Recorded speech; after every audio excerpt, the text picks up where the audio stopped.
Benarkah santet itu ada, atau hanya omong kosong yang menakut-nakuti manusia yang percaya mistis dan kebudayaan? Mari kita simak penjelasan ini. Sebelum lanjut, subscribe channel ini dan komen Anda adalah penyemangat bagi kami untuk menyediakan pengetahuan lainnya.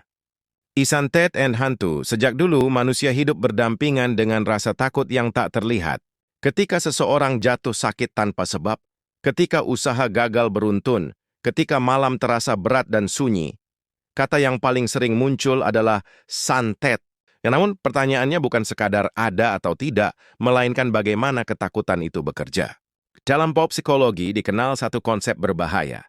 Keyakinan yang diyakini penuh akan menjadi kenyataan subjektif. Saat seseorang percaya dirinya disantet, otaknya tidak diam. Ia mengirim sinyal bahaya, tubuh masuk mode bertahan.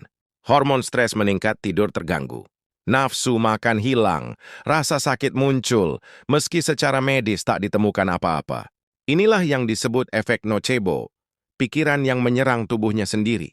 Lalu bagaimana dengan benda-benda santet, paku, rambut, kain kafan? Psikologi menjelaskan, bukti fisik memperkuat sugesti. Bukan karena bendanya hidup, tetapi karena maknanya menghantam alam bawah sadar. Sekarang tentang hantu. Mengapa hantu hampir selalu muncul di tempat gelap, sunyi, lembab, dan penuh cerita masa lalu? Otak manusia membenci kekosongan makna. Dalam gelap, ia menciptakan bentuk. Dalam sunyi, ia menciptakan suara. Fenomena ini disebut pareidolia, saat bayangan menjadi sosok dan suara biasa berubah menjadi bisikan. Ditambah memori kolektif. Cerita turun-temurun, larangan leluhur, kisah angker yang diwariskan tanpa bukti. Maka ketika seseorang masuk ke tempat berhantu, yang pertama kali hadir bukan makhluk gaib, tetapi cerita di kepalanya sendiri. Namun, apakah ini berarti semuanya bohong? Tidak sesederhana itu. Dalam keyakinan agama dan budaya, alam ini tidak hanya satu lapisan. Ada hal-hal yang tidak bisa dijangkau panca indera, namun bukan berarti semua yang tak terlihat selalu menyerang manusia.